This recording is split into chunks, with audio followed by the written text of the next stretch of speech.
वाशिम जिल्ह्यात सलग दुसऱ्या दिवशीही वादळी वाऱ्यासह अवकाळी पाऊस पडलाय। या पावसामुळे काढणीस आलेल्या पिकांना फटका बसलाय। कांदा, हळद, ज्वारी पिकांसह आंबा बागांचं मोठं नुकसान झालंय।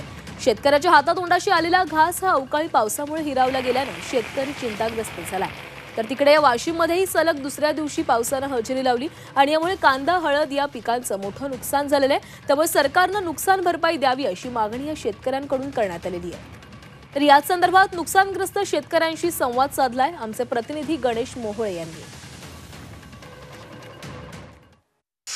वाशिम जिल्ह्यामध्ये काल अवकाळी पाऊस झाला आणि या अवकाळी पावसाचा फटका सर्वाधिक हे मालेगाव तालुक्यातील शिरपूर या परिसराला बसलेला आहे। आपण बघू शकतो मी या शिरपूर शेत शिवारामध्ये आहे आणि या शेतकऱ्याने बिजवई कांद्याची लागवड केलेली होती आणि या बिजवई कांद्याची आता काढणीला नेमकी सुरुवात करणार तो या अवकाळी पावसामुळे मोठं नुकसान या बिजवई कांद्याचं झालेलं आहे।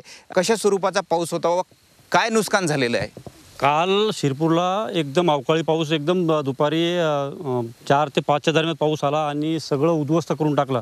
आमचा हा जो कांदा आहे हा तोडणीस आलेला कांदा जो आहे पूर्ण उद्ध्वस्त झालेला आहे आणि याला मला 1 ते 1.5 लाख रुपये खर्च लागला आणि त्याच्यामुळं आता पहा हे हाती काहीच नाही आलेलं आहे। तर आता पहा हाताशी आलेला घास पूर्ण उद्ध्वस्त झालेला आहे। तर सरकारने याच्यासाठी आम्हाला काही ना काही मदत करावी आणि काहीतरी अनुदान आम्हाला द्यावं अशी आमची अपेक्षा आहे। गणेश मोहोळे, झी मीडिया, शिरपूर, वाशिम।